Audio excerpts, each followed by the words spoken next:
time, you will need to install the popular C# extension. So to install extensions, what you want to do is go into your activity bar on the left side, this one over here, and look for the extensions view via this extensions icon. You can click on that one. And this is going to show all the available extensions in the Visual Studio Code Marketplace, of which there are really hundreds of them. And then what you want to do is just search for C#. And the extension that you want is usually the very first one on the list, and it is the one that is provided by Microsoft, and it says C# for Visual Studio Code powered by OmniSharp. So let's click on that one. And this is the extension that adds all the editing support needed for C#, including syntax highlighting, IntelliSense, find all references, and many other features. It also adds support for building and debugging .NET and ASP.NET Core applications in your box. So you have to make sure that you get this extension in your box to be able to do proper coding with C#. So I'll go ahead and click on install. And this may just take a few seconds, after which you will be ready to start coding in C#. Okay, so extension is ready and you're ready to code on C# with Visual Studio Code here. But let's also go ahead and enable a few optional settings to further improve your coding experience. So let's go to, let's first close this and let's close that. Let's go to File, Preferences, Settings, and here let's type Place Open Brace on New Line. And this is going to filter a few options here. And the ones that you want to enable are this one here, JavaScript format place open brace on new line for control blocks, and place open brace on new line for functions.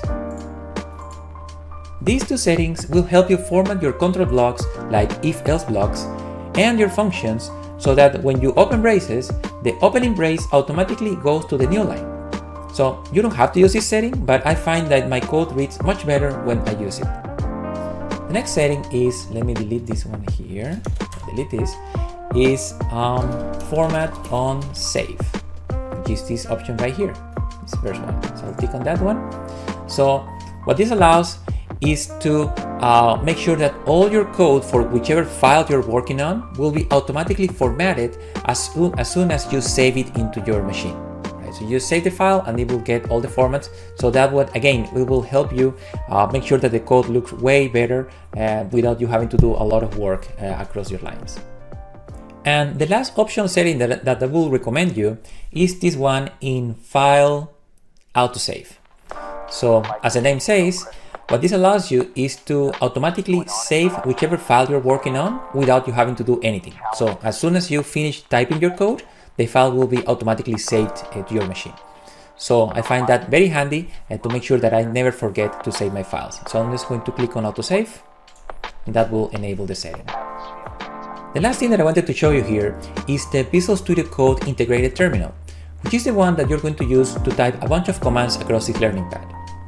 So let me go ahead and close this settings tab here.